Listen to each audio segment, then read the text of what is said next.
Welcome, Earlonne. What's up with it, Bruce? So we are here. I should introduce myself. I am Ear Hustle's executive producer now. I started actually when you got out to be your producer on the reentry stories we're working on. Yes. Bruce got in and did like George Jefferson.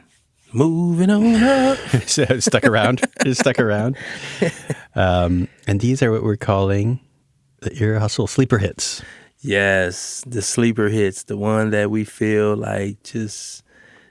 Is it that we feel it didn't get as much play as we thought it should have? Yeah, there's some Ear Hustle episodes that are thought of, I think, as, these are the classics or whatever. But then there are others that I feel like on the team we think of as personal favorites that maybe didn't get the love at the time that they deserve. So we're, I think, at this moment where we're 100 plus episodes in, we're kind of going back through the archives and looking back and thinking about all the work we've done, and we're going to bring some of those back and revisit some of these ones that we're dust them off. I know you did one with Nigel. I don't know which one that is, but I think the one I'm talking about is like one of the most important stories to do in San Quentin. Like, we couldn't be in San Quentin without doing this episode. We wouldn't have been doing our shit if we hadn't tried this, and it was dangerous. We'll listen to it partway through the first half. Okay. We'll talk about it after listening to the first half.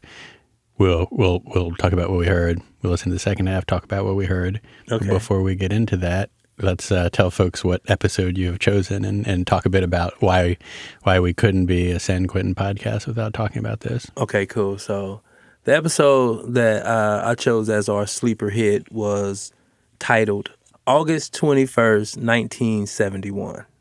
Also the year you were born. The year I was born, a few days after I was born, like when, and the story is about a revolutionary, I guess we can call him a revolutionary, George Jackson. He was an activist. He was, sentenced to something like 1 year to life for I think a $70 gas station robbery that they accused him of doing. So that's what we're listening to today. But when you were inside, what was his reputation? Was this like a history that everybody was aware of? So most people know who George Jackson is. Most people know that for some reason, 50 years after George Jackson was dead, his literature was still banned in the side of California Department of Corrections. Like, his writings were some reason a threat. Because, of course, he came up in the Jim Crow era. He came up in the J. Edgar Hoover wanting to neutralize everybody, every black leader. And when you were inside, was his work still circulating? Yes, when I was inside, people still read George Jackson books because he had some academic type books, They were, some of them were his letters, which was the Soledad Brothers, was compiled of a gang of letters between him and other people, him and Angela Davis, him and different people. And when I was in prison as a young person and I read that book, it really went over my head. But what, I was not as educated, I was still a little illiterate, So a lot of times I used to just read his books to structure like sentences and paragraphs, writing to people because they were letters. So they would have cool openings, you know what I'm saying? Salutations, and you get into, you be writing this and then people be like, the hell are you writing about? Wait, so you would actually take some of the ways he wrote? I would, what's the word? What is it? Plagiarize. I would borrow from, learn from. I would borrow from, learn from. You know what I'm saying? Salutations or Habari Gunny Ndugu. And get to. Did somebody call you on salutations at some point? At some point, I got called out on not that, but I got called out, and it wasn't necessarily using his words. It was more of being in my own studies, putting too many big words in a letter, and the person told me, hey, man, I'm in college, man. Please don't be writing me with these big old letters. I don't want to have to study your letter. I'm already studying too much. Too much studying. I want to kick back with your letter. And you said this episode idea, doing this story, we had to do it, but it was also, there was some danger there? So there was danger, you know what I'm saying? Because, again, this is not a subject that CDCR likes. This is not a person that CDCR likes. You know, as you hear the story unfolds, he was, I guess, always considered a threat. So, you know, I mean, I think as soon as we started off, you're going to see how people are affected by his writings and his books. You know, so we could not have a podcast coming out of San Quentin and not do a story. We done did stories on the mirrors on the walls. We done did all kind of stories, but this was the biggest shit that ever happened inside San Quentin. So we couldn't pass that by. You know what I'm saying? And it was that important to me to make sure that we covered this story by any means. Yeah. You know what I'm saying? We had to. But I was free in society, so I didn't have to worry about no backlash. That's right. It was our inside New York team. Now, on the other hand, he was still inside. He was sweating a little bit. We should remember to get back to that because it'll become clear why he started sweating. A few things I'm thinking of in terms of how this episode came together. One was just like we talked about it forever and worked on it for a long time just because we knew like if we were going to do it, we really had to dig in deep and talk to a lot of people. And, you know, we're not documentarians, but we had to get the history. We had to know the history. Yeah. Also, we brought back our first editor. Oh, yeah, Scissorhands. Curtis Scissorhand Fox came back as our guest editor for this. Yes. Because it was such a kind of a big lift that we kind of felt like Amy, our current editor, she would work on it, but we just needed like another set of hands. And obviously he knew this story well. He knew the story, and because we had talked about doing it when he was still around. Yeah. But we just hadn't got to it. And then one other thing is that I remember this was one of those ones we always let CDCR know what we're thinking about the season before. You know, here are the episode subjects we're thinking about, but this one we kind of went to Sam real early and thought, so we're thinking about doing this. How does that sound? And I was definitely like, oh boy, how's this going to go? We couldn't just say like, no way.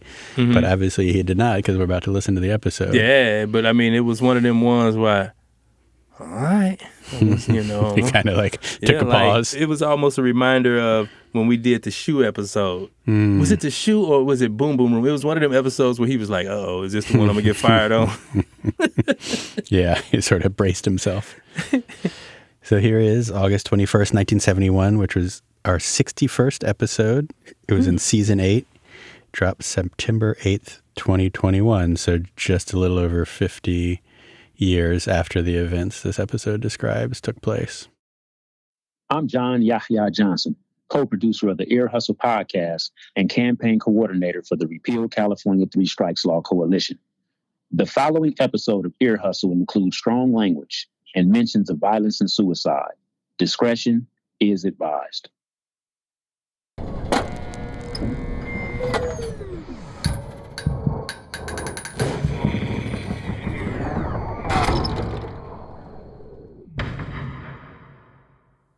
One day I let a friend of mine read an article. And so he brought the article back and, you know, I threw it on my bed and walked out to chow. And it just so happened that the tier officer went in my cell, did a cell search and read the article. And on the front of the article, it had a picture of George, right? And when I was in chow, somebody came and told me like, hey, Ken, you got like 15 officers at your cell. And when I walked back up to my cell, they cuffed me and put yellow tape on the outside of my cell and took me to administrative segregation. In 2007, Kenneth Oliver was in prison at California Men's Colony in San Luis Obispo. The article he left on his bed had a picture of George Jackson on its cover. When George Jackson was incarcerated in California in the 1960s, he wrote the books Blood in My Eye and Soledad Brother. He died violently in San Quentin on August 21st, 1971. So I'm like, well, what are you taking me to administrative segregation for? I haven't done anything. And they said, well, you know, you're not supposed to be having reading material like this. And I said, reading material like what? They said, well, we saw this article, and then we saw you had this book, Soledad Brother and Blood in My Eye, and, you know, what are you doing with this? I said, I've had these books for 10 years, ever since I've been in prison. And y'all let it through R&R, and I never knew it was a problem with it. And he said, well, you know, we've been told to get rid of you. What do you mean, get rid of me? And he said, they want you to go to the SHU forever. It wasn't forever, but Kenneth ended up spending over 8 years in the security housing unit, the Hole, because of George Jackson. How are you scared of somebody who's been dead for 40, 50 years? I mean, George Jackson must have been the most powerful cat on earth. for you 40-something years later to be so scared that somebody reads a paragraph that he wrote, that you're willing to neutralize that person forever because you're so scared that you might wake up the George Jackson in me. Today on the show, 50 years after George Jackson's death at San Quentin, we pick up that question. What was and what still is so dangerous about George Jackson? I'm Nigel Poor. And I'm Earlonne Woods. And this is Ear Hustle from PRX's... Wait. Oh, sorry, Earlonne, to interrupt What's you. up? But before we do that, okay, this isn't just any Ear Hustle episode, right? You're right, Naj. This is the first episode of season... What season we in? Okay. 5, 6, 7. Okay, Earlonne, you know me. I count on my fingers and I'm about to run out of them. Can you believe it? We are at season 8 of Ear Hustle. Yep. And it's the 4th season since I got out of San Quentin. I know. It's a real triumph. Okay, let's get to this. I'm Nigel Poor. And I'm Earlonne Woods. This is Ear Hustle from PRX's Radiotopia.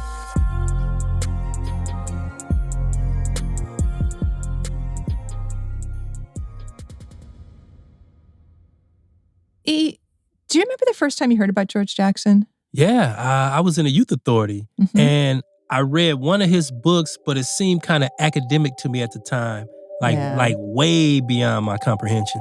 But it was still a book circulating in the youth authority? I mean, who gave it to you? And what made you think you even wanted to read it in the first place? Well, I got the book from a dude named Poindexter. Oh my God, a perfect name. Yeah, that was his handle. I mean, he was smart as hell, glasses and all. And he recommended it and he was like, man, this is something you want to read. Right. What about you, Naj? I'd heard of George Jackson growing up, but it was just another one of those like crazy 1970s stories, you know? Right. For me, it was up there with the Mansons and Patty Hearst and the Weather Underground. I heard about it, but I really didn't understand all the details. But I'll say this though, the man looms large in San Quentin. He's part of the knowledge. When we started this podcast, Naj, I knew eventually we had to do a story about George Jackson. But this is a super sensitive subject for people who work in corrections in California. We were all nervous about how CDCR would respond to the idea. And they weren't thrilled at all. George Jackson is a red flag, even today. CDCR thinks of him as a troublemaker, a thug, a killer. But some guys inside think of him as a role model, a righteous dude, a great thinker who was targeted by California prison officials. And there's no bridging the two sides on this one. Nope. To this day, the name George Jackson is a source of tension in California prisons. Oh man, it sure is, both for COs and incarcerated people.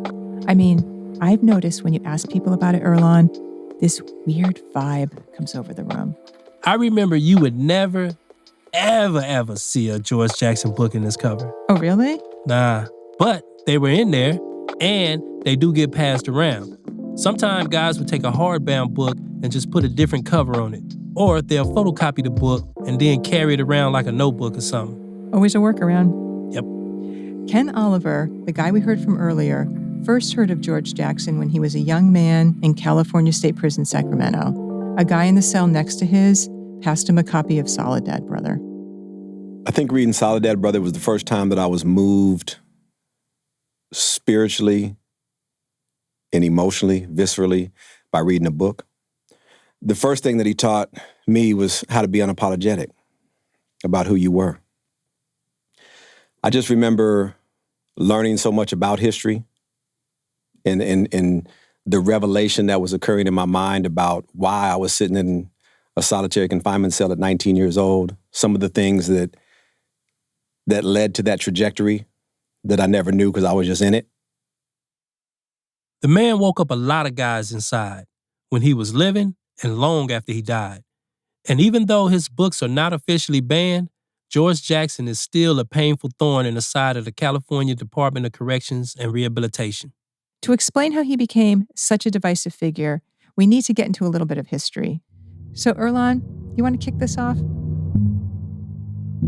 George Jackson was born in Chicago in 1941. In his book, Soledad Brother, he writes, "My family knew very little of my real life. In effect, I lived two lives, the one with my mama and sisters and the thing on the streets." Jackson writes about getting picked up by the police a couple of times for mugging, and he ran away from home a lot. So, in an effort to keep George out of trouble, his father moved the family out to L.A. in 1956. But L.A. didn't keep me out of trouble, Nige. And it didn't work for George either. Nope. Like you, he ended up in California Youth Authority. Then in 1961, when he was 18, he was arrested and sentenced to 1 year to life for an armed robbery of $70 from a gas station. 1 year to life. That's what's called an indeterminate sentence. Kept guys in prison for long periods of time. And George was no exception to this bullshit practice. He got written up 47 times, and those were used against him every time he went up for parole. His sentence just kept getting longer and longer. But while he was getting himself in trouble, Jackson was also educating himself mentally and physically. He became a serious student of martial arts. He just be, showing all kind of punches and kicks and side kicks and all that. Then he had all these magazines, martial arts and stuff like that. This is John Cluchette. He and George Jackson were incarcerated together at Soledad Prison in 1969, before Jackson had written his books and become famous. Didn't you used to sell with his son? I did, but I didn't know his dad. Mm-hmm. I finally met him last year in a transitional house he was living in. He'd only been out a couple of years. He told me that back in Soledad, he and George used to spar with each other out on the yard. Matter of fact, he used to use me as a punching bag, too. I didn't know it at the time. I'm thinking I'm learning some martial arts. You know what I mean? But shit, I'd be all beat up and hurt up, and I just tell him, I say, hey, wait a minute, man, wait a minute. When am I gonna get a chance to do some punching and stuff? Jackson was also getting deep into politics and political philosophy, reading books by Marx, Lenin, Mao, and Trotsky, and he was examining America through their eyes. I'm convinced that fascism exists in this country. This is from a recording of Jackson made by a journalist who interviewed him inside in 1971. The impressions that we get from the movies and from the propaganda system that fascism is a period of doors being kicked down and people being gunned down in concentration camps, that's just a transitory period of fascism. Once it's established itself, it's not necessary for the fascists to maintain themselves any longer with the out-and-out brutal force. George became a communist, a left-wing, radical revolutionary. Which wasn't that uncommon. I mean, it was the late 60s and you had the Vietnam War raging. Black power groups like the Black Panthers were getting national attention, and you had white leftist radical groups like the Weather Underground. I mean, Earlonne, it was just a very revolutionary time. Right. And George was talking about all this stuff to John Cluchette and other guys at Soledad. They talk about all these revolutionaries from Germany and Russia and all this. I couldn't even pronounce their names, half the words in the books he wanted me to read. So I take the book back and I look at it and I say, brother, I can't understand what's going on in this book. You say, well, take the Russia out of it. Put the Los Angeles in it, and the California in it, and the police over here at Long Beach in it. And basically, you notice it's the same things going on, it's just in a different place.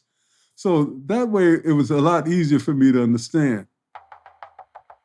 Soon Jackson and other guys at Soledad were conducting political education classes, first on the sly and then out in the open. And he was really being like a conduit, like bringing all these revolutionary ideas into the prison. Yeah, I mean, he wanted to wake people up in there. Right. Show them that their incarceration wasn't an accident. Because to Jackson, you couldn't understand prison without understanding things like racism, capitalism, and fascism. Fascism destroys a sense of community among the lower classes, and in the upper classes, they have a great community of interest. We have to establish a community interest of our own from the bottom. John Cluchette wasn't just getting schooled by George Jackson in martial arts. You got drilled on everything. You can't say I just read it and they'll think somebody ain't gonna drill you on it. Because we were all trying to educate ourselves, because some brothers had been educated, some hadn't been educated. Don't forget, we come from them schools in Watts and stuff, and they weren't the best schools in the world. But we were always just trying to be better people when we came home. You understand what I'm saying? Better blacks, so we wanted to be asset to our communities when we went home. I believe in the commune, the ideal of the Central City communes. And through the communes, as we fill in vacuums that the power elite or the governing elite and the upper classes have left, as we fill in these vacuums and give people something to hold, something to defend. He was too adamant about us not having separation, and that would make him being separated from this brother over here that want to be this, or this brother over here that want to be that. You understand? So if he had ever said that, well, I'm a BGF, you're not going to listen to him if you a Crip, or you a Blood, or are you a Muslim? And I never heard him do any of that. Solidarity is still the same thing. As a people, we're supposed to be accountable for one another. We are not acting individually inside the prisons here. We're all together. And we have perfect discipline, and we have rank and file. So that's a bit of the background on George Jackson and what he believed. Now we've got to get into the complex and controversial story of what happened in San Quentin 50 years ago. And we've called on an ear hustle friend who has helped us before with San Quentin history, Lee Jaspar. By 1970, tensions in California's prisons were boiling over. Racial division between black incarcerated people and mostly white correctional officers often led to violence.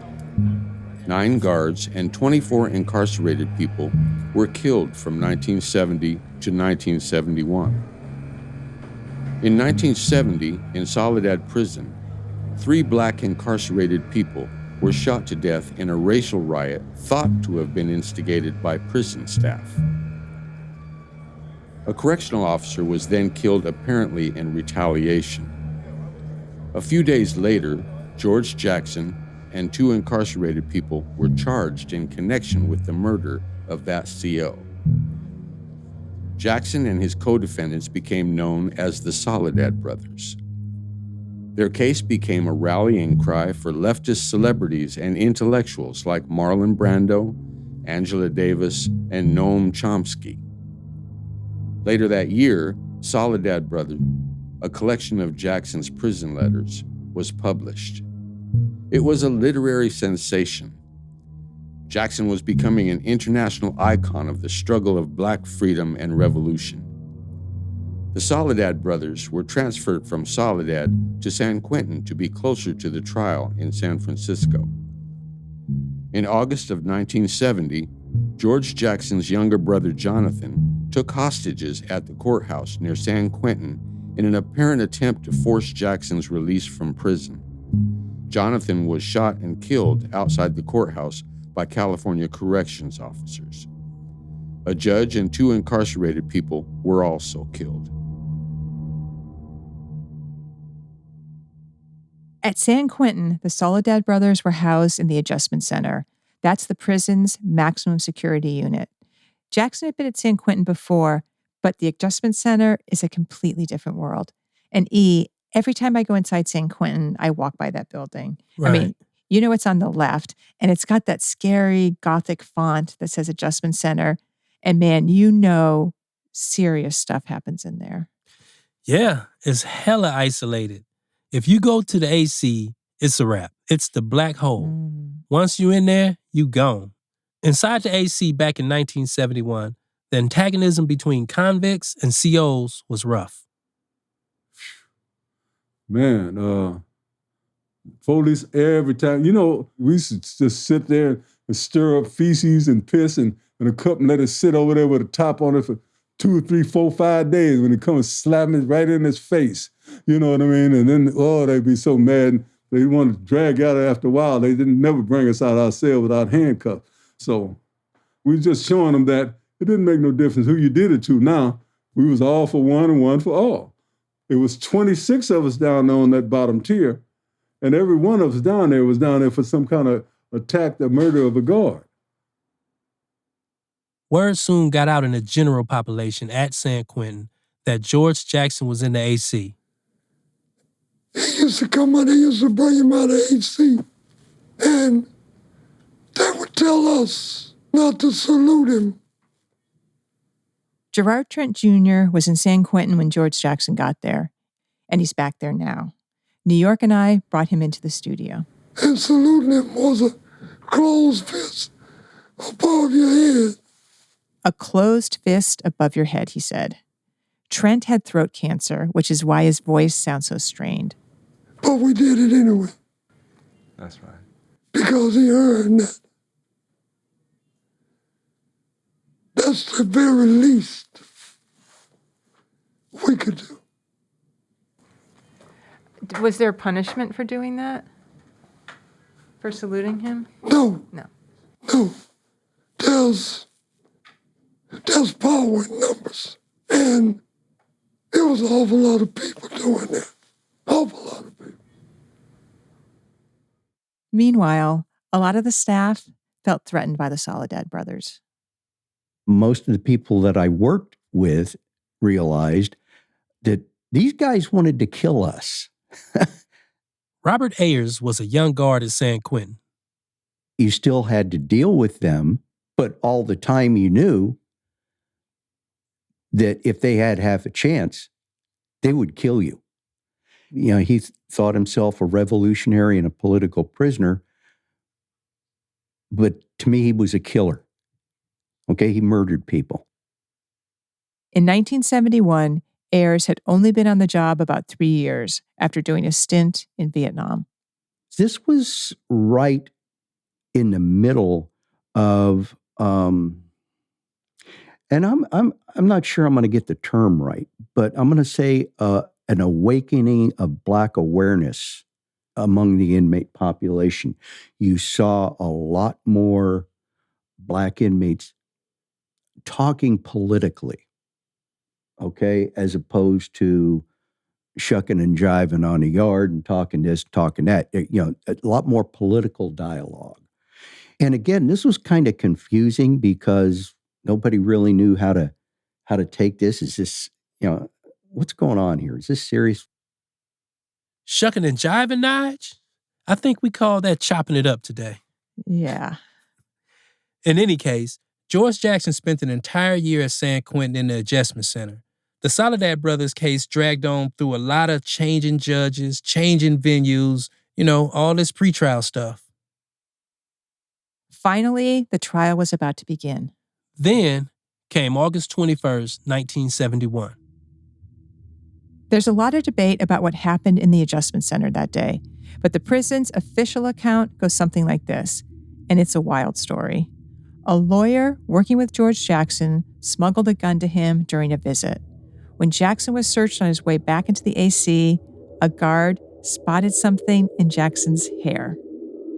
George then allegedly pulled a gun out of what the guard said was a wig and pointed it at him.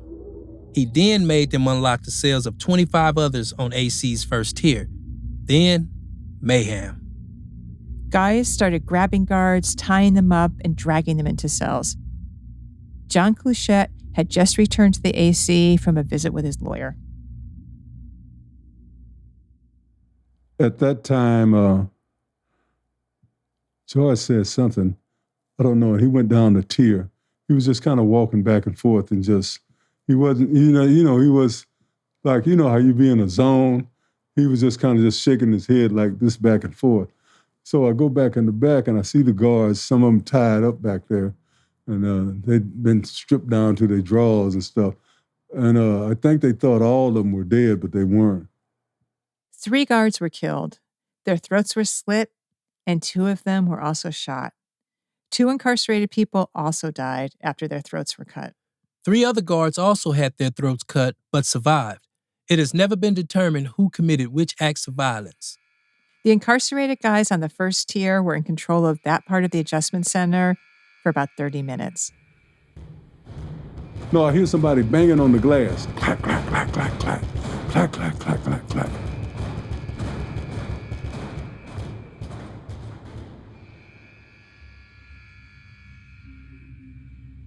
And then it just got real quiet because we knew it was somebody outside.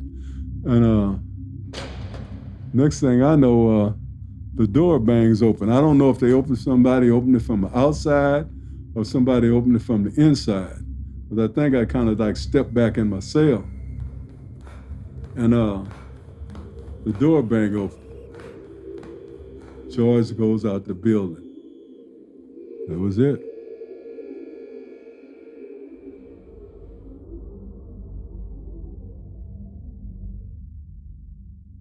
Nobody knows why George Jackson left the adjustment center. Nobody knows what he was thinking when he ran across the yard. Officials say he was trying to escape. He made it about 30 yards before he was shot and killed by a guard. He was 29 years old. Dick Nelson, a guard at San Quentin, was off duty that day, but he lived nearby and he rushed down when he heard that something was happening at the adjustment center. He grabbed a submachine gun from the armory, went to the yard right outside the AC, and started firing into it. Next thing I know, they come in there with a machine gun, a 45 caliber machine gun, just got to shooting up the building. Somebody told me them holes are still in there. They left all them holes still in the walls and stuff. Nelson didn't hit anyone, but the show of force did bring an end to the AC rebellion. It was the most violent incident in the long history of San Quentin State Prison. Today, the gun Dick Nelson used is in a little museum just inside the San Quentin gate. A gun battle occurred in the yard at San Quentin Prison in Marin County today.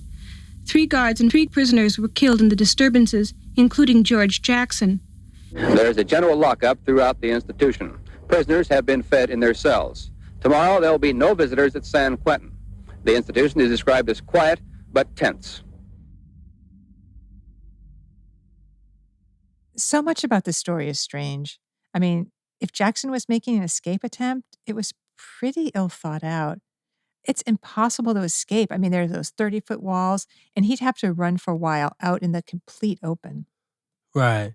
And the bigger question is, how did the gun get in there? Mm-hmm. I know they said that he brought it in a wig, but I'm not quite sure about it. Yeah, I mean, to this day, there is no definitive proof of a lot of things. We just don't know what happened in there. And there are a lot of theories. There are definitely Jackson supporters who think he was set up, eliminated. CDCR folks say no way. And people who knew Jackson have long speculated about what really happened that day and what led him to leave the AC. Some people say he ran out, because he know if he didn't go out there, they was going to come in and kill all of us. And there's a combination of a lot of things probably going on in his head. I could only guess. I saw such a dramatic change in his personality after Jonathan had got killed. Remember, Jonathan was George Jackson's younger brother.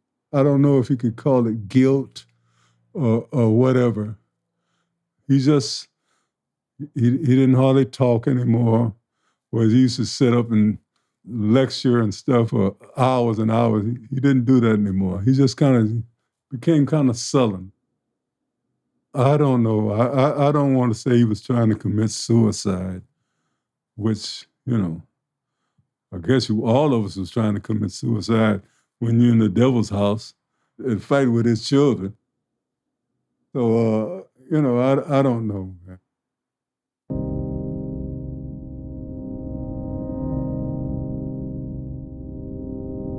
After Dick Nelson shot up the AC with the machine gun, the guards quickly took back control. And then there were consequences. Made all of us get naked one by one and back out. Everybody was backing out there, beating us with guns, rifles and shit, beating us with gun butts and stuff, handcuffing us, shackling us. They got us like that, and they pulling the chains up where all that. We was like that for hours, until your body just went numb. You had to let your brain go numb because your body was hurting so bad. August Sweeper, I remember that day, and I remember it clearly. It wasn't just the guys in the adjustment center who felt the rage of the guards. Watani Steiner was in general population that day. We were on the upper yard. I don't know if I heard the shot first or the whistle, because it was whistle that was blowing. Everybody had to get down on the ground, and it was just like the guards running wild around there. They racing down there, and the rest of them was on the gun tower, and they making sure nobody get up. threatened to shoot people if they move and stuff. Everybody's trying to figure out what was going on the yard. Then people started yelling, "Man, you know what happened?" So what do you remember that the day was like when George Jackson was killed? It was living hell. It was living hell. Gerard Trent Jr. again. This was the month of August.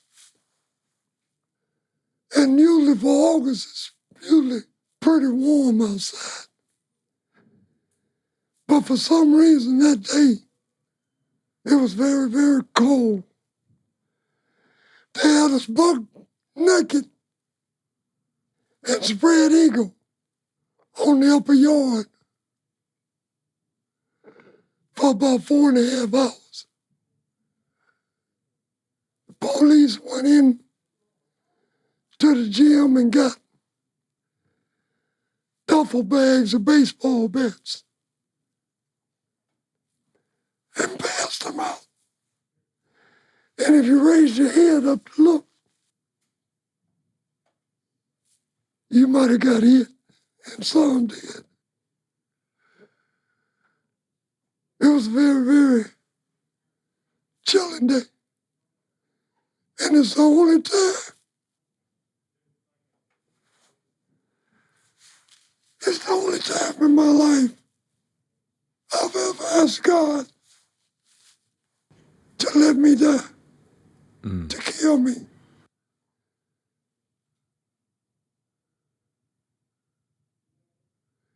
Because I could hear people screaming. They was the people who decided maybe they was going to look up. Robert Ayers, the young San Quentin guard, wasn't scheduled to go in the day after the killings, but he did anyway. I went in the next day, Sunday morning. Why did you feel compelled to go in?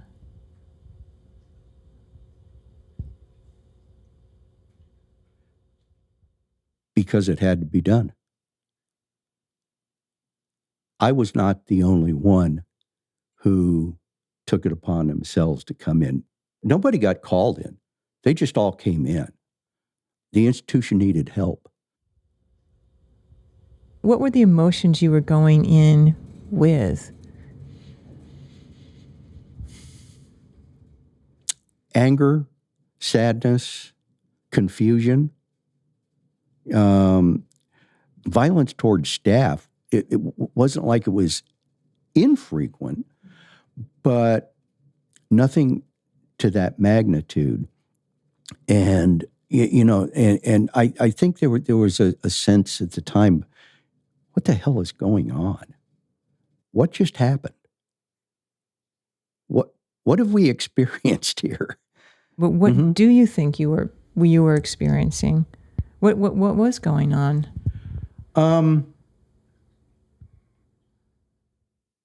I thought we were experiencing a part of a revolution. I really do. I'm going to tell you something here, and I don't think many people want to talk about it, but probably the week after August 21st, the aftermath, we did some things I'm not really proud of, okay? I'm not talking necessarily about beating people up, but we took out our anger and rage on everybody. This is how bad it was, okay? I went in Sunday and I did some miscellaneous things Sunday. Monday, we started searching the East Block, and the word was standardize it. This is when they go to your cell and bust you down to regulated property, meaning they basically take everything but your boxers and your state issue stuff. Guys often end up losing a lot of personal stuff in the process. And anybody that complained about being standardized was unceremoniously hauled over and thrown into ad seg. For what? We didn't have to have a reason. They were an inmate. They were at San Quentin, and staff died, and you're going to pay. One has a hard time coming to grips with the level of anger, frustration in the aftermath of something like that. It's really, for me, was an awakening experience. What changed in you? Well, my mentality came together that, okay, we say we're the good guys and you're the bad guys, okay? And if we're the good guys, why are we doing bad stuff to you? I mean, it doesn't compute when you really think about it. We're going to take a short break. And when we get back, how the fallout from August 21st, 1971 is still being felt inside San Quentin today.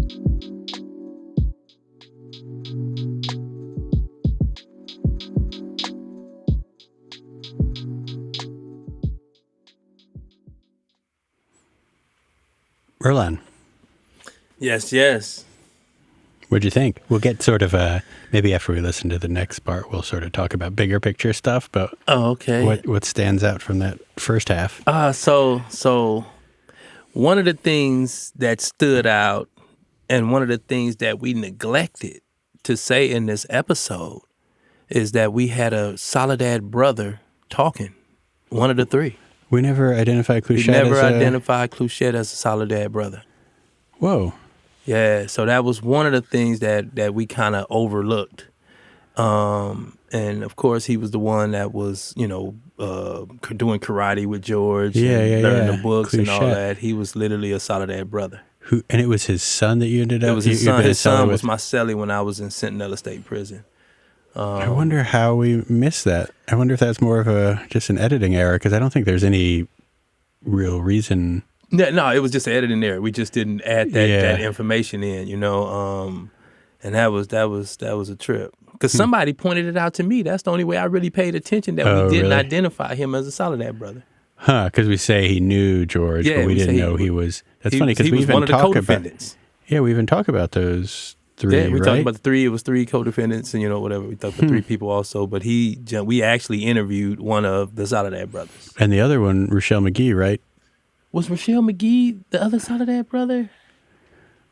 Let me look it up real quick. I think you're right. Yeah. No. Rochelle McGee. Oh, he had a different connection. No, Rochelle McGee was the only one that technically survived when Jonathan Jackson went to... Fleeta Drumgo was the... Yeah, Fleeta. Yeah, now Fleeta, which is... it was my cellie's middle name. Oh. His name was Kobe Fleeta Cluchette. But yeah, I wanted to ask you about Cluchette, because that was, he's a big historical figure, and it took a while, I think, to set up that interview, that interview. Actually, our friend Jonathan Chu, he ended up talking to Cluchette because Cluchette was in the same transitional housing as he was in. I didn't realize that's how it had happened. Yeah, that's how it happened. And then me and Yaya went over there and tapped in with him. And luckily we did get the interview, because it got a little harder, because he ended up moving to, I think, Vegas and then Los Angeles. So it was, but it was really, he had a lot to say, and I know we didn't use half of what we have somewhere on tape. Yeah, we'll do the outtake someday. Yeah, but it is pretty amazing to have somebody that was that close to all these events. Right. So he would have been there in Soledad, and then they were transferred up here. All three of them. Yes. I remember transfer. Oh no, they were taken out in helicopters to go to the trial, the court, right? Yeah. So he was part of all that. Yeah, and so that was an interesting one, and also, we also interviewed Angela Davis for this episode. Yeah. But I don't know what the decision was. It Scissorhand Fox, was it us? Was where we felt that it didn't fit in the episode itself, so we kind of put it in our newsletter, and maybe we can probably attach hers to this episode. I don't know. Totally, yeah. We should put a link to that. Yeah. I don't remember exactly the conversation about whether to include her or not. I think in general, it was she's so good at sort of the big picture kind of themes of what it all meant. Right. But she's not like a storyteller. In fact, I think she told us when we were leaving that Toni Morrison had helped her with her autobiography. And Toni Morrison was like, you have to have more stories. And she's like, that's not how I think. I think in, like historical terms, Right. So I think there's some stuff that didn't, she just didn't have like it was more academic what she was telling us. Exactly. She was the reason I took the COVID test. Oh, that's right. This was all during the pandemic. But what was it? The vaccine. The vaccine. Because I was like, oh, man, can't go over here and kill soul sister number one. That's right. And one thing I commend Ayers. Ayers kind of admitted to the wrongdoings of officers. Yeah. You know what I'm saying? We were the good guys, but we were doing bad stuff, and I couldn't understand that, and I think that mentality kind of carried over, that one situation in AC became like the way CDC started operating, because I think one of the people, and I don't know if it was what was the guy named Dick something? Dick Nelson. Dick Nelson. I don't know if it was him, but one of them was the architects of Pelican Bay State Prison. Oh, really? We need something that's really secure and this, that, and the other. And they was able to do Pelican Bay State Prison, which is a SHU unit that was really like isolated. Like I think it was like 8 cells per pod, and they all was like in an oval shape, like oh yeah, so the guard can look go out to at all the pods, look all around. You know what I'm saying? And it was a trip, but it was somebody, I can't recall what it was. I probably can look it up later. One of the guys is the one that really came with those ideas of really isolating people like that. I didn't realize that. So the experience CDC had with this uprising in ADSEG at San Quentin that informed how they built Pelican Bay, the SHU, which is the main SHU for the whole state, right? Well, they have a few of them. They have Corcoran, but Pelican Bay is, because I served time in Pelican Bay SHU and I served time in Corcoran SHU. Oh. And Pelican Bay SHU, you're isolated with just you and your cellmate if you choose to have a cellmate. You don't have to have a cellmate. You can be by yourself. You never on a yard with anyone else. You never in the presence of anyone else outside of handcuffs. Yeah, I bet there's a lot to be said about how that one day at San Quentin kind of impacted what happened in all prisons and throughout the 70s, because I bet like CDC gets into a real defensive crouch. Yeah, because that, the what happened to George, and they always, and it's a trip. It's one person. He didn't make it, huh? Who's the person? It was, he was the PIO before Sam. Oh, yeah, Crittenden.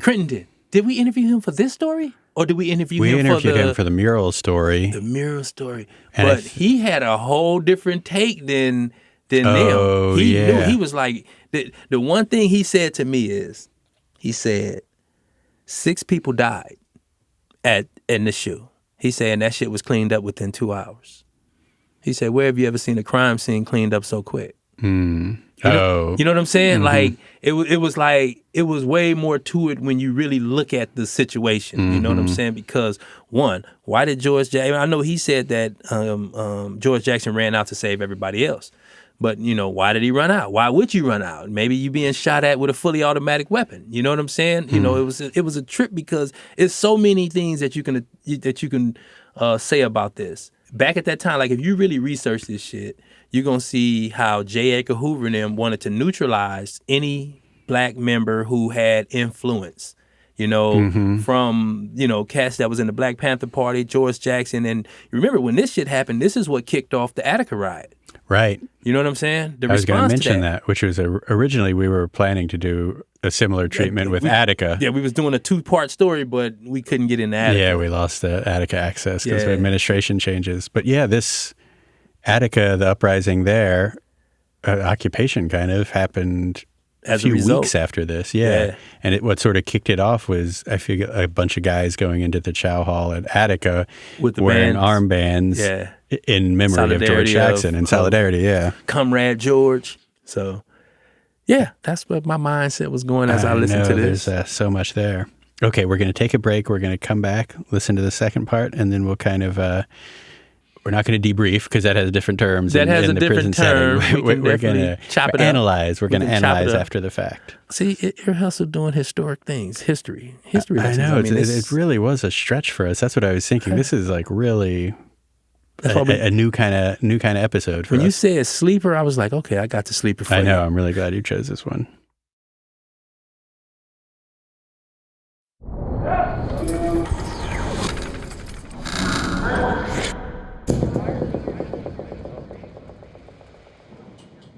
So we are in the Peace Officer Memorial here at San Quentin that memorializes all the staff members who lost their life in a line of duty here at the prison.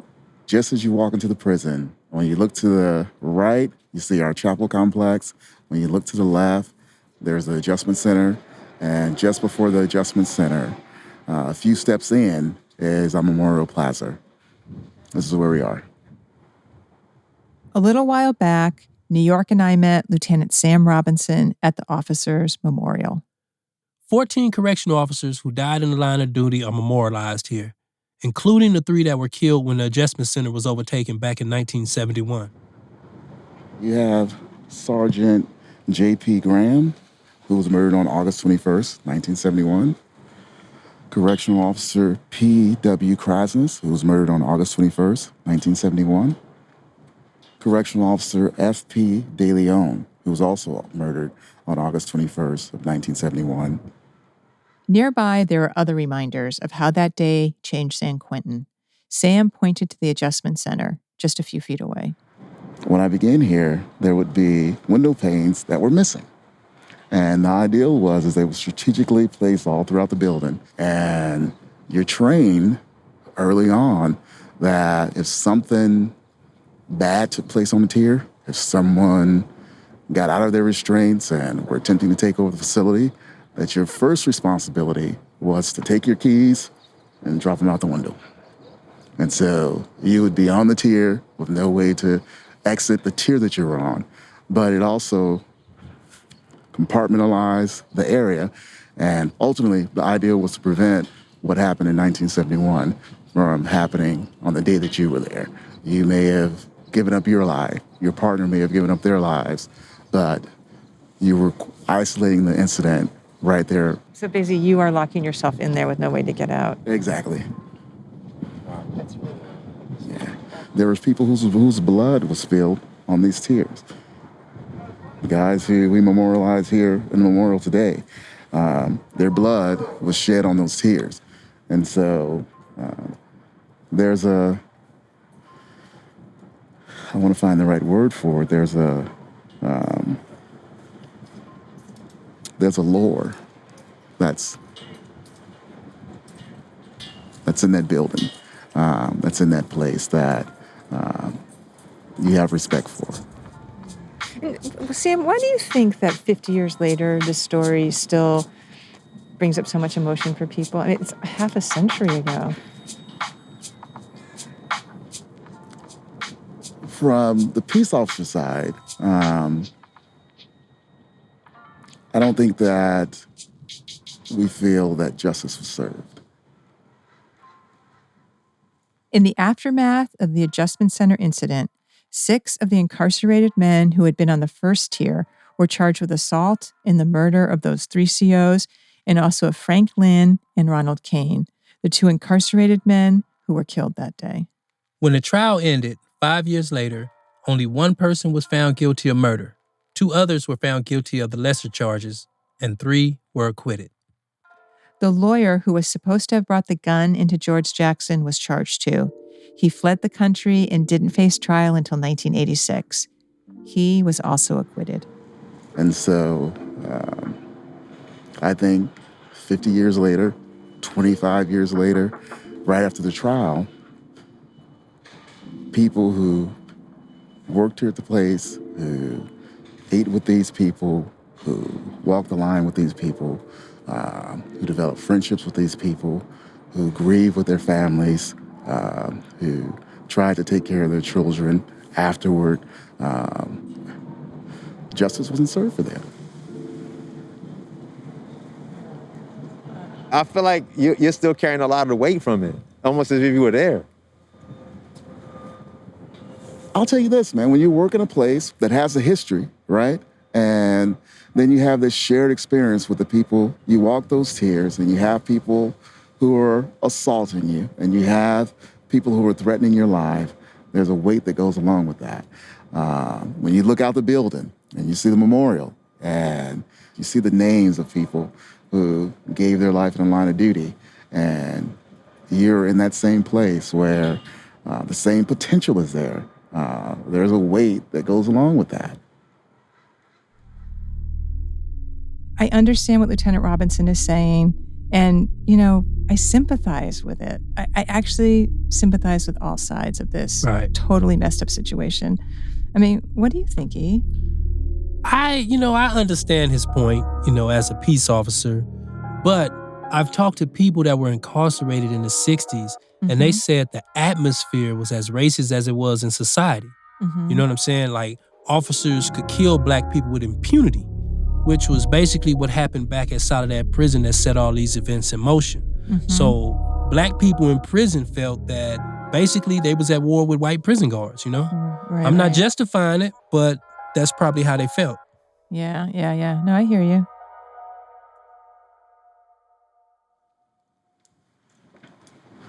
So as you make a slight right turn, we asked Sam to point out another spot, just about 60 yards away from the memorial, around the corner of the chapel. Just before the road starts to decline in elevation, George Jackson was gunned down right about this area here. This is where we walk every time we come into the prison to go down to the yard. So I can't even count how many times I've walked by here. So the location where George was killed, incarcerated people can't walk that way because it's out of bounds, But every now and again, I'd be escorted that way, going up to the chapel or something. I used to always think that this is the spot where George was killed, Because I remember seeing the picture of him laid out with his hand up. Right, and there's nothing marking that spot. Nah. But guys inside have their own way of keeping that memory of the day alive. Black August. Black August. I've been hearing about it for years, but Earlonne, I don't really know that much about it. Well, Black August is a time when a certain number of black guys inside fast, they study, they exercise, and they have discussion groups about politics and things like that. And sometimes, if they can get away with it, they wear black armbands. And for them 31 days, it was all about education. This is Paul Redd. He did 45 years in prison. You have a book, a journal, and you make entries on what you're doing. So the next day, you might take it a little farther. So you're stretching yourself. Say you may read 5 pages a day. The next day, you might jack it up to 10. You always try to push yourself. It was about us making ourselves better when you come out of August than what you was when you went into it. That was the whole thing. There was usually schedules, like written schedules, like this is what we do. We'd have our exercise routine wrote down. We'd have study periods wrote down. This is Ken Oliver again, the guy we heard at the beginning of the episode who was sent to the hole because guards found George Jackson books in his cell. We'd have spread time or break fast, so there was a whole protocol, so to speak. And it wasn't extremely strict, but it was guidelines basically that would kind of dictate what we were going to do from August 1st all the way through the end of the month. We would do political readings. We would fast all day. We would exercise and do burpees in the heat, hundreds of burpees, and, you'd be ready to pass out. And then, everybody would get together at night when it was available to it or at the end of the day and cook and break bread with each other. To me, that was life-changing. To me, that was always magical. Guys started observing Black August in the late 70s. But over time, prison officials started seeing it as a threat. So they started to clamp down on it and punished anyone obviously participating. Now when you wear a black armband, they want to lock you up in a hole. When you go to the chow house, all these officers in there, they're looking to see if you eating. They're looking to see if you observing Black August. And people realize, man, you don't need to prove to them that you doing Black August, because Black August is not for them, it's for you. So I can go into a chow house and grab that tray. That don't mean I'm gonna eat that tray. And I can go over there and dump it. A lot of people did do that. Lieutenant Robinson says, at least when he was working in the adjustment center at San Quentin, COs had to be extra vigilant when August rolled around. 25 years after the incident, all the way up until recent times, Black August was something that staff had to be aware of here at the prison, because there were people who, in the name of George Jackson, in the name of the cause, would attempt to harm people here in this building. I spent 3 or 4 summers in there myself, right, with my staff on alert, with my staff getting assaulted, years removed from that day, because people were still honoring George Jackson, I guess, or the cause with violence. I don't know what type of cause that is. I don't know what you get from that. For Paul Redd, though, Black August was never about violence towards officers. It was a bogus myth that correction officers was to get killed during August. And it wasn't about that. It was about us internalizing, educating ourselves, making ourselves better when you come out of August, better than what you was when you went into it. That was the whole thing. So, Earlonne, George Jackson led to Black August, and CDCR does not have a lot of tolerance for either one of them. Any sign of either can be seen as gang activity. So this is why guys ended up in the hole for having Jackson books. But CDCR's had to bend a little. Paul Redd did over 30 years in the shoe. Jackson material was part of what kept him in there for so long. But eventually, he got out, partly because of a hunger strike and a lawsuit he was party to. And Ken Oliver, the guy who was sent to the hole for having George Jackson material, he also sued and got some money. Ken Oliver and Paul Redd are both out of prison now. We wanted to know how people in San Quentin do or don't remember George Jackson today. So we sent our inside guys, New York and Rashid, out to the yard. Who's George Jackson? That was a brother, man. That was one of the comrades, man. Old school Solidarity brothers and all the business, man, who was locked up in San Quentin State Prison, and he knocked him down, man, 1971 Black August, man. Do you know who George Jackson is? Oh, for sure, Big George. I understand what those brothers fought for and what they did. Who's George Jackson? Man, I have no idea. Oh, ain't that the black man? Yeah, I don't know. I don't know, matter of fact. I'm gonna say a president. Who's George Jackson, man? The Jeffersons, I don't know. You know what I'm saying? Oh, didn't George Jackson smuggle in a firearm and shoot some people? Yeah, he had it sitting on the top of his head. What does the name George Jackson mean to you? George Jackson stands up for black people's rights. Survival in the community, getting people together to do other things than crime. He was eloquent, to be so young. I've never read a book where I had to go, pick up a dictionary to understand some of the stuff he was saying. I'm gonna throw a name out. George Jackson. George Jackson, a fighter.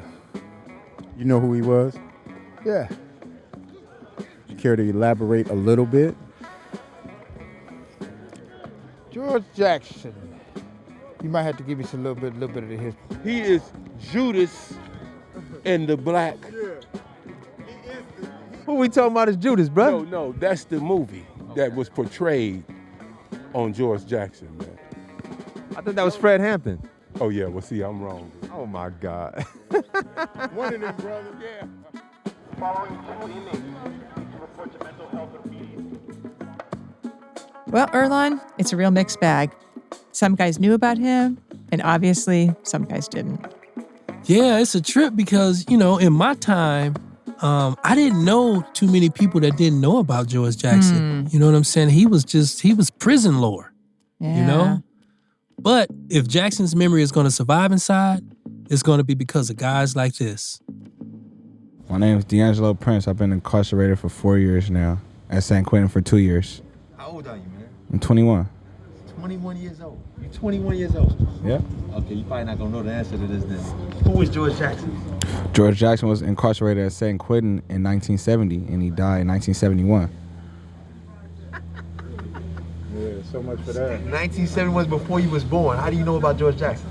I mean, because I grew up in a pro-black house, and George Jackson is like somebody like for history, black history. When we mention black history, you got to mention George Jackson. Prince told them about a conversation he had with some COs up near the Adjustment Center. And I was just playing around with the police. I'm like, yeah, man. I'm like, you got to know your history about San Quentin. Like, I'm like, if you ask me, San Quentin is cursed. I'm like, George Jackson died up here. And the CO's like, who's George Jackson? And then the older sergeant guy was downstairs, and he was probably about in his mid-60s. And he's like, yeah, George Jackson was in here on the first tier. And then my heart dropped to my stomach. From that time on, I wanted to go to the cell that he was in and just look around and just sit down there and like feel the vibe. Like, God, like, it's like me, if you ask me, that's like a museum type. I really feel like, from my point of view, that cell, no one should be able to move in there. Like, it should be murals of him painted in there. Man, how you know all this stuff, man? I mean, I know my history. That's what's up. You got to know your history. But if you look from 50 years ago to right now, so if you go from 1971 to 2021, and you peep and understand that, like Tupac said, some things will never change. That's just the way it is, man.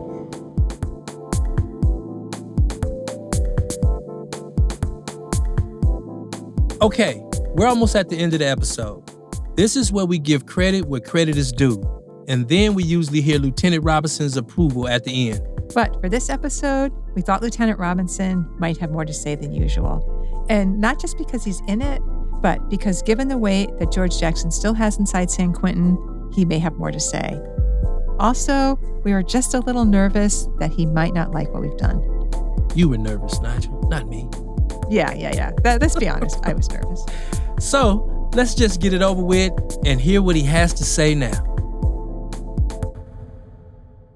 Yeah, this is a different episode. This is an episode where I can't necessarily say that I like it or not, right?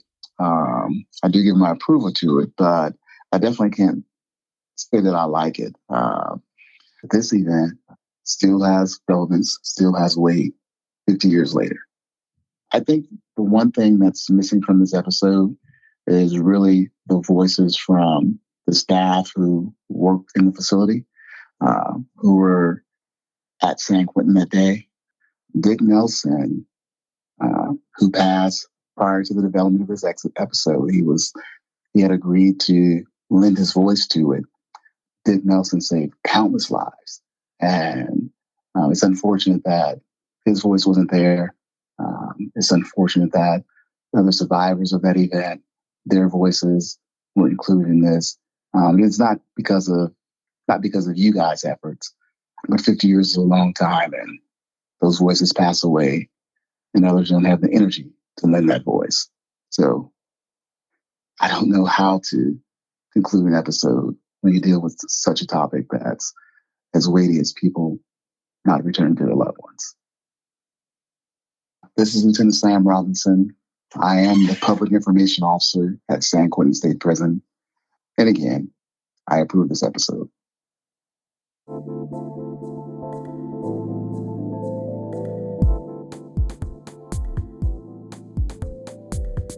All right, we got a lot of great stuff coming up this season. And one thing I am especially excited about is this Ear Hustle Challenge. Yes, you laugh, Earlonne. For the month of October, the outside team is attempting to eat and exercise the same way our team members inside San Quentin do, and we are inviting listeners to join in. Yes. The only reason I'm laughing, Nige, is because I know you're a person that sticks to your routine, but there's going to come a moment when you're going to be like, why am I sticking to this? Also this season, our email newsletter, The Lowdown, will be coming out twice a month. Yes, very exciting. Each issue will feature bonus material from our latest episode. You can sign up for the newsletter at earhustlesq.com/newsletter. And you should definitely do that now, because for this episode, we have something pretty cool. Yes, we do. We talked to the political thinker, the activist, soul sister number one, Angela Davis. She was a close friend of George Jackson's. We're featuring that interview in this week's issue of The Lowdown. earhustlesq.com/newsletter. This episode was produced by me, Nigel Poor, Earlonne Woods, Rasan New York Thomas, John Yaya Johnson, Amy Standen, and Bruce Wallace. It was sound designed and engineered by Antoine Williams, with music by Antoine, David Jossie, and Rashid Cinnamon. Shebnam Sigmund is our digital producer, and Julie Shapiro is the executive producer for Radiotopia. And you know what else is cool about this one, Earlonne? Tell me. We brought in our old editor and friend, Curtis Fox, to help with this episode. Curtis Scissorhand Fox. Yes. Thanks, Curtis. Thanks to Nathaniel and Claude at the Freedom Archives of San Francisco. They helped us throughout the project and provided the archival audio of George Jackson speaking. They also put together a cool project for this 50th anniversary, focused on the books that George Jackson had in his cell. Find that at freedomarchives.org. Ear Hustle would like to thank acting warden Ron Broomfield. And it feels strange to not be tossing to Sam here. You want me to do Sam? I think we got him earlier. This podcast was made possible with support from the Chan Zuckerberg Initiative, working to redesign the justice system by building power and opportunity for communities impacted by incarceration. Ear Hustle is a proud member of Radiotopia from PRX. Radiotopia is a collection of independent, listener-supported podcasts. Some of the best podcasts around. Hear more at radiotopia.fm. I'm Earlonne Woods. And I'm Nigel Poor. Thanks for listening. 5, 4, 3, 2. Thanks for listening. Are we off? Are we off on this first episode? Are we off on this episode, Nigel? Are we rusty? All right. Yeah, so there it is.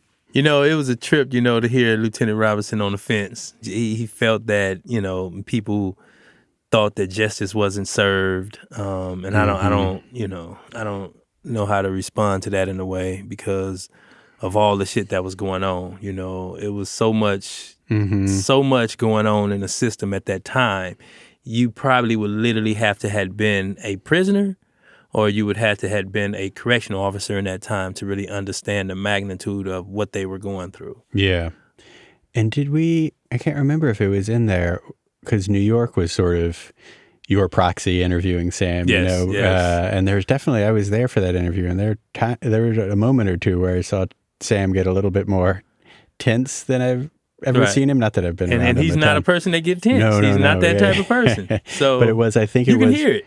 I think it was when New York kind of pressed him on saying that, but what about people who say like the COs were kind of mistreating all the black, probably every incarcerated person, but specifically there's a lot of racist stuff towards the incarcerated population. Yeah, I can't remember if it was in there or not, but I remember for a while New York was like, did I go too far with Lieutenant Robinson?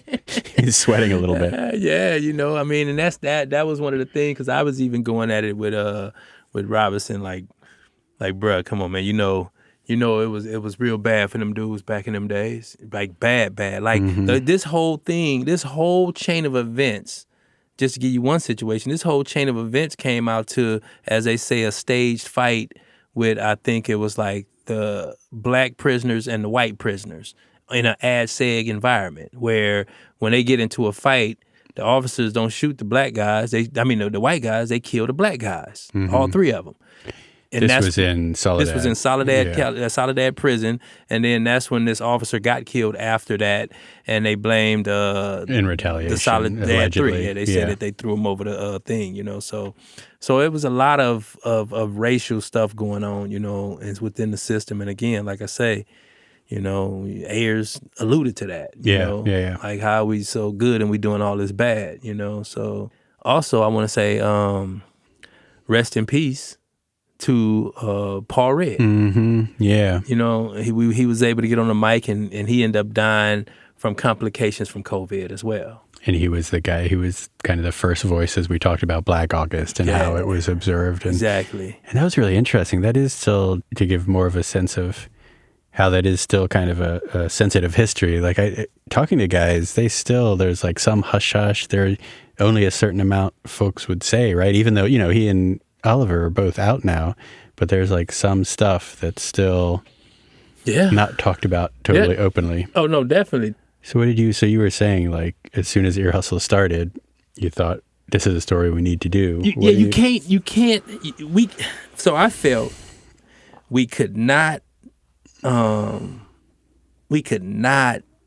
a podcast that was anchored in San Quentin and not at least do a story about one of the biggest events in San Quentin.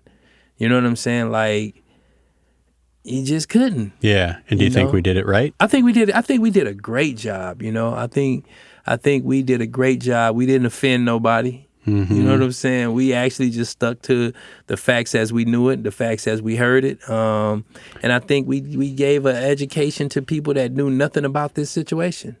Yeah, that was interesting, this sort of what kind of story it was, because we're not historians, nor are we investigative journalists. But we wanted to tell the story as accurately as we could. But we also wanted to tell a lot of things that we couldn't actually confirm, you know, because there's a lot of things about the story as it's told and that you can actually confirm that don't add up. Like, why did he run out of ad seg? Obviously, like, allegedly it was an escape attempt, but how on earth are you going to escape in that situation? And the gun in his hair. That was a theory, because I always think, was there ever a gun? Right. Was there ever a gun involved in this case? Because the theory of him hiding it in a wig is pretty far-fetched. But, you know, again, this is the 70s, you know, early 70s, where, you know, you have a dude that was being neutral. And that's why I think Critton was more like, you don't clean a crime scene up so quick. Yeah. You know what I'm saying? And so you're going to always have the conspiracy theories. You're going to have the, you know, how did this really plan out? You know, the plan was to neutralize this dude based on that was the United States agenda. Neutralize any black leader with hell of an influence. And as we see, this guy had a lot of influence, you know, based on, you know, his studies. I think this is one of those stories that it can go any direction.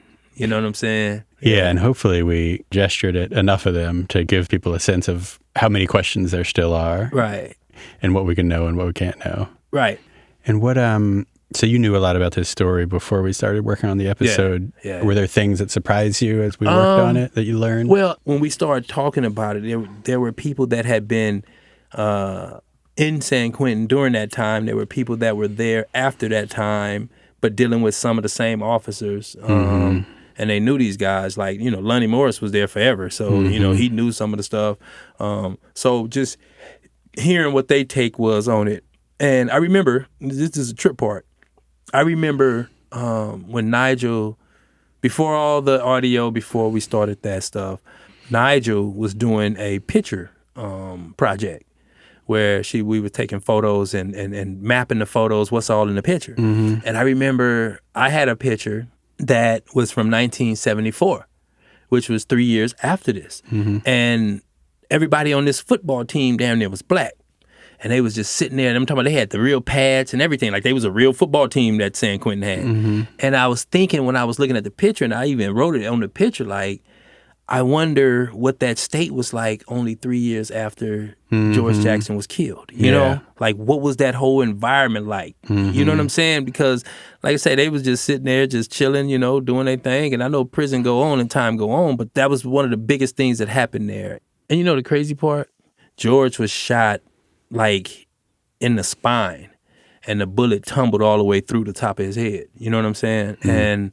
But when he died and was on the ground, he's literally throwing up the Black Power sign. Oh, yeah. And again, like I said, I used to always walk by that spot and try to see which, you know, if you look at that picture, can you go to that spot? The last thing I wanted to ask you was, remember that guy Prince you hear at the end, who's like the young? Yes. Yeah, what'd you think about him? No, I think you know, it was a trip because, you know, he like you say, he grew up in a pro-black house, and you know, this is a part of the history.